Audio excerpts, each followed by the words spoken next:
Good morning, one and all. Welcome back to Red's Homestead. It got cold last night. It got low 30s. And I was just looking before I came outside, I was just looking at the thermometer, my indoor weather station, and outside the window at my plants, praying that they were going to be okay. And it looks like they are. I don't think it dipped below 32. I think it was right at 33. And it was a pretty dry day, not a whole lot of humidity, so I don't think they got frosted at all. So I think we're out of the woods. I was pretty worried because that was a lot of work and a lot of money I put into that. So I think we're in the clear. So I did some recording yesterday afternoon. After the last video that you saw, I did a little bit more work on some things. So let me show you that real quick. And we're gonna get building a worm farm today. We're gonna be starting off with Shannon's project.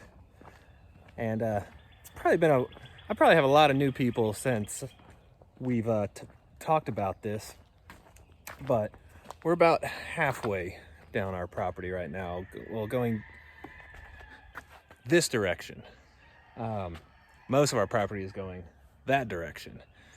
But this is the front where we have our gate. And since we've moved here, we've had a little issue with a neighbor on that side right there. Biggest issue is basically, imagine that's all of our property and then her house is on it. And that's pretty much how everything was drawn out. This was originally planned as like a mobile home park, and they put that one there, parcel I guess, and then didn't do anything else. So our problem with that neighbor is her dogs. And before we moved in, she had trained her dogs to go wherever they wanted to go. They would come up here, go anywhere. And those dogs have killed chickens before, our neighbor's chickens. They've gone after our children. They've gone after ankles. They've gone after cars. They go after just about anything. And they're little tiny little chihuahua looking thingies, but they will kill a chicken. Luckily I wear these boots. Yep. Animal control, we're just waiting on court. Yeah, we've gone through, I'm not going to go through all the legal stuff that we've gone through. That's in process, but everything's so backed up, it's taken forever. They've even come through our fence, which is why we've added hardware cloth along the bottom. They would crawl under our fence, and they went over to our meat chickens. So, what we're doing now is adding a fence. It's just a small little fence line down this front of the driveway to just keep trying to discourage it. So that is, for people that aren't familiar with Georgia area, I think it's predominantly Georgia, right? At least like Appalachian area. Well, that's called kudzu. Kudzu is the most invasive ivy I have come across. It will literally devour a tree. You can see them going up and just devouring these trees, and they're everywhere. We do eventually want to clean it up. Kudzu is extremely hard to kill. Just don't know how I'm going to kill it yet. I don't want to use pesticides, but if I have to, yeah. That's not my plan now. Burning them is usually what I know is the best. I know pigs like it, so. Pigs like it. Maybe we'll just buy a pig or rent a goat. I know goats will destroy it. Yeah, the fence are going to serve a purpose to either keep something in this one day in the future, or just at least keep the dogs out.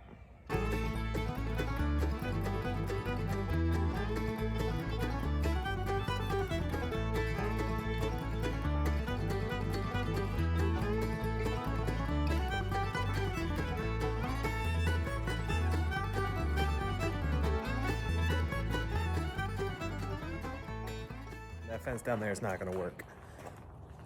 There's too many rocks. It's completely at level, and doing a welded wire fencing on a slope is hard enough, but one where you have rocks and jutting out and all sorts of crazy stuff, it's probably going to be a bust.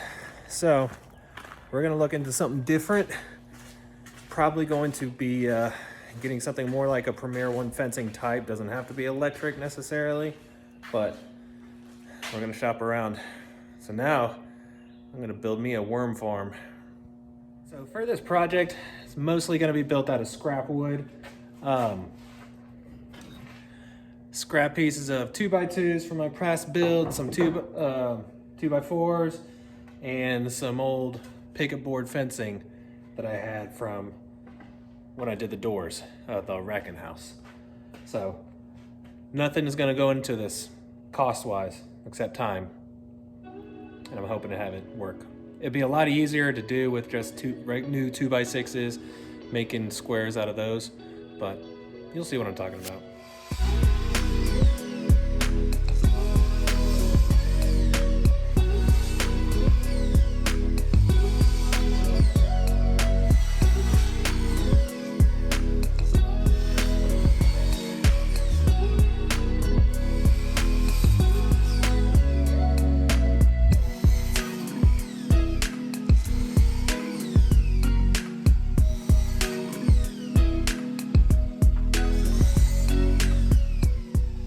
I've got a stack of 30-inch and a stack of 23.5-inch. Sides and sides. We're gonna make rectangles, and these are gonna be a corner brace.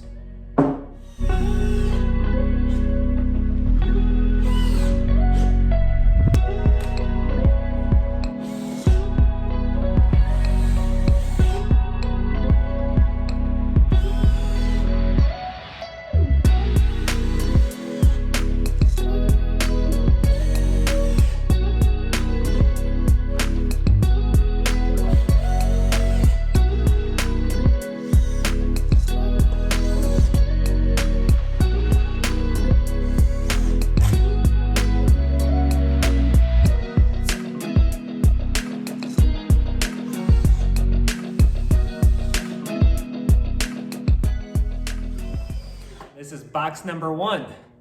2 more that are gonna stack on top of it. And then I'll get to the bottoms and everything.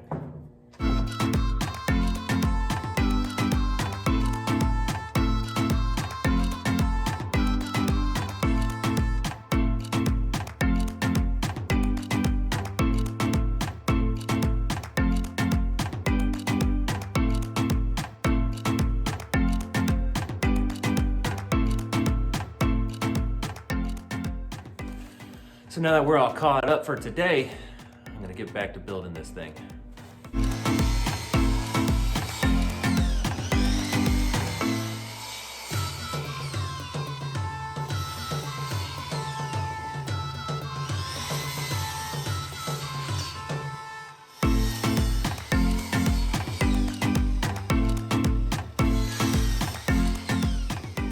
So this would be a lot easier to do with just plywood.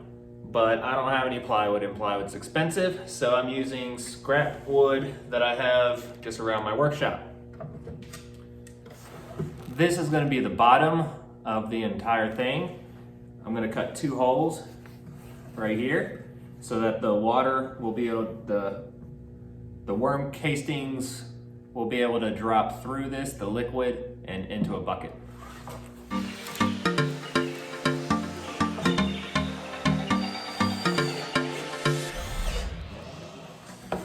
And it seems I missed the recording of this, but what I did is I just drilled a hole, pilot hole with the drill, and used my jigsaw to cut a circle out.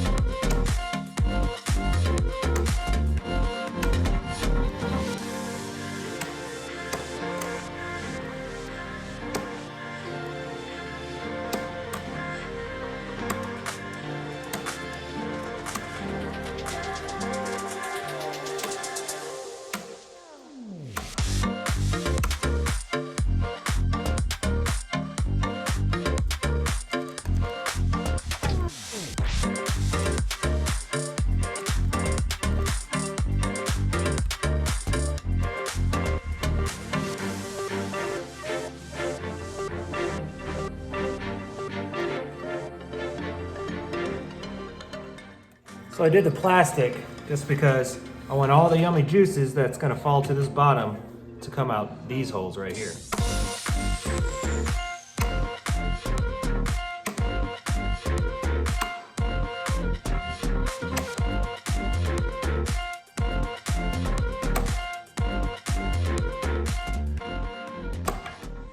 bottom tray is ready to be filled with soil. I have to build a stand for it, and then I have to get wiring on the other boxes. So now working on the other two boxes, I'm just gonna be putting 1/2-inch wire mesh on the bottoms of them. And this is the only thing that I actually had to buy.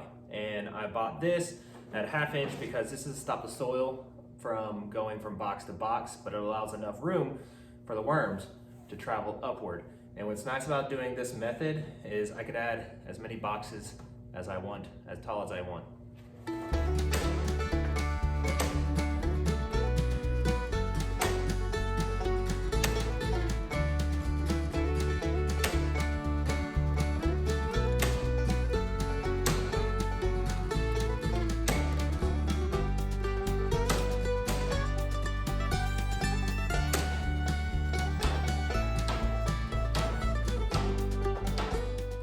Got one done, time to knock out the other one.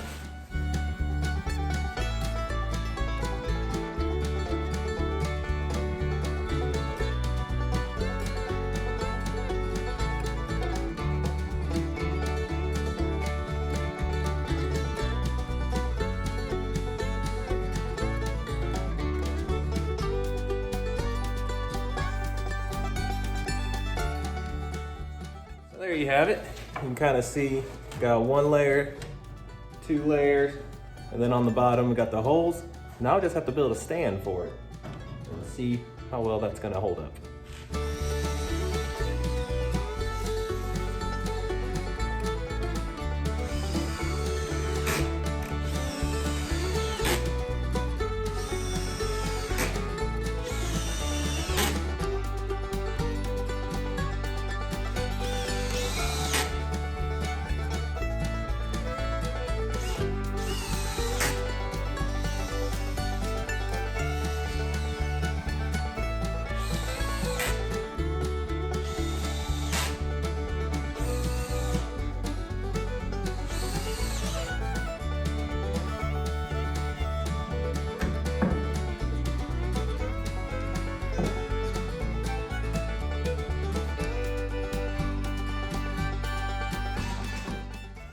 Now all I'm gonna do is add just some scrap 2x4s to the sides like this, and they're just gonna be there to keep everything from moving around. I'm just gonna repeat that 11 more times.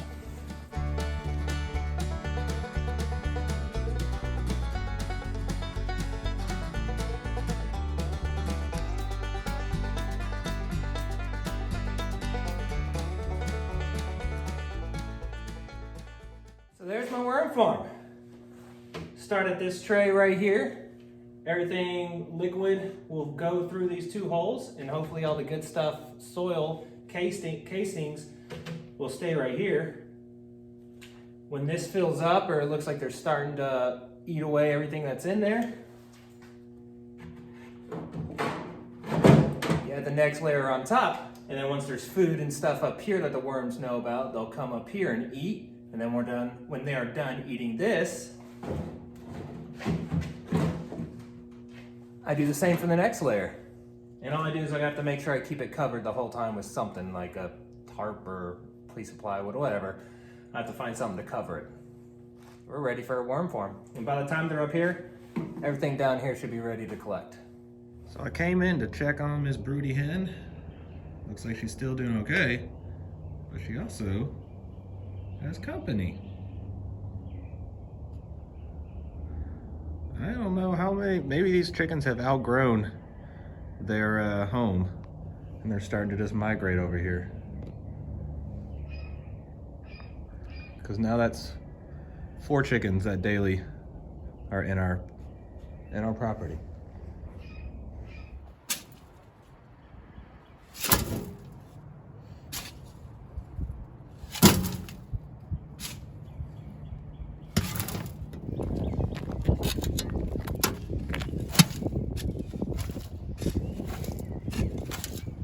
So we've been really needing to get the chickens their dust bath refilled. It's been raining a lot, so we haven't really had any dry stuff to pull except from the barn.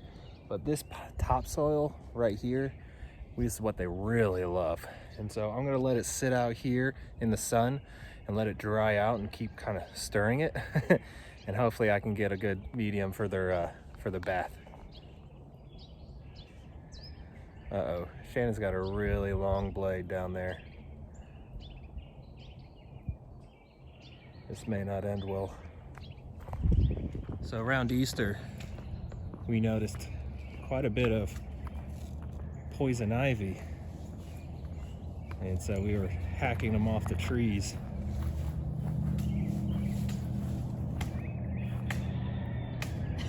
This can't be good. It's right. Either way, it's cut. Those are my nice gloves too. It's cut, so it should die. I can't hear you. It's probably good. I feel like I look like an 80s mom with my shirt tucked in, but everything's so big. Do I look like I'm in the 80s? Yeah, you do kind of look like you're in the 80s, Mom. Except I need like mom jeans. Might be one.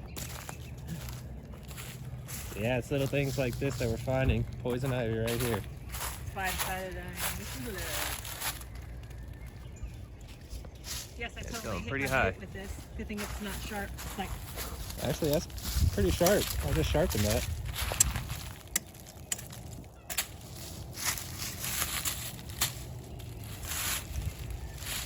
guess this is my plan, is to go around all the trees and try to stop it from going up so they don't kill me. I know there'll be people saying, "Why not Roundup?" You don't like Roundup. No, I don't want to use any of that stuff. I mean, if anything, I would use vinegar, but it didn't work on the kudzu. So really, I think with kudzu, you just gotta Burn it. fight it. Flamethrower. You just have to fight it, old school. Maybe that'll be a future video. I'm gonna build a flamethrower and fight kudzu. So not so much of a fun project right now. I'm not even gonna film it because honestly, I just hate doing these things. Ceiling fans and ceiling fan. Changing them both out to be more modern. These are 1970s ceiling fans. I'm gonna knock this out and be done with it. I was supposed to do this at the beginning of my vacation, but I've been putting it off towards the end. All right, a couple hours later, got a new light fixture and another new light fixture. That's done. I got my husband chores done. And in case I were wondering, our little Miss Broody hen is still doing just fine. And she's getting up and wandering around a whole lot more than the others. Actually, right now, she is going. And she's sitting on, let's see how many of those are. So she's currently sitting on 2, 4, 6, 8, 10, 12, 14, 15 eggs. Wow. We'll see how many of those come about. All right, got my last and final chore, hopefully, for the day. I've got to get my hens their dust bath again.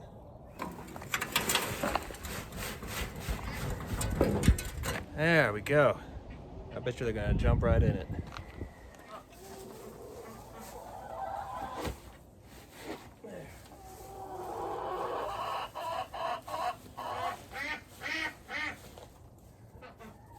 Right to it.